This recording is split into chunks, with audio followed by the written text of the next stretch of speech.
G'day guys, welcome back to Pete's Investing. It's it's November 1st. We're in a new start of the month. This is the spot gold price update. Got the weekly, daily and hourly.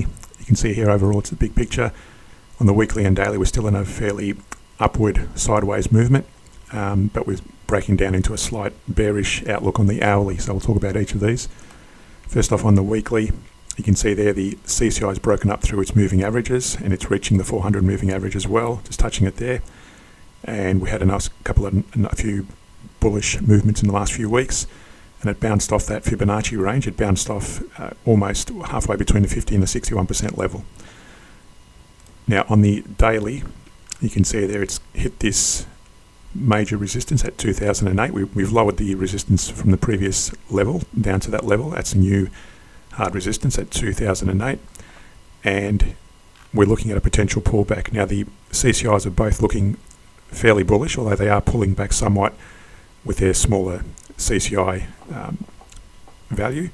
They're pulling back from that level, and that's probably more visible on the hourly chart. You can see there we've got a double top on the price chart versus a bearish divergence on the CCI on the 150. So that looks like it's going to break to the downside. We did have a couple of failed divergence back here and there, and I do keep these rectangles for history purposes. You can see there they're all the successful ones, and those last two bearish divergence had failed.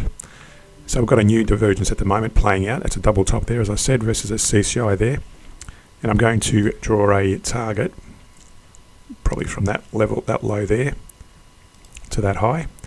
You can see there's just before the 23%, and we always place a target range in the 23 to the 38% level. So I'll place a target once it starts drawing down to that level. So that's our minimum target range. Of course, it could break lower, and for this to fail, we need to see the CCI break to the upside, and by then we'll see the price as well break beyond this resistance. But at the moment, most of the momentum seems to be going to the downside, so very likely going to hit this short-term target. So at the moment, avoid going long until we see this divergence play out and either fail or work. So we need to see a bounce from there, and preferably we'll see a break above this resistance to be more bullish. But at the moment, the weekly and the daily are bullish. In the short term, the price is looking like a bit of a retrace to the downside. So if you got value out of the video, hit that subscribe and like button, hit that notification bell. Thanks for watching, and see you in the next video.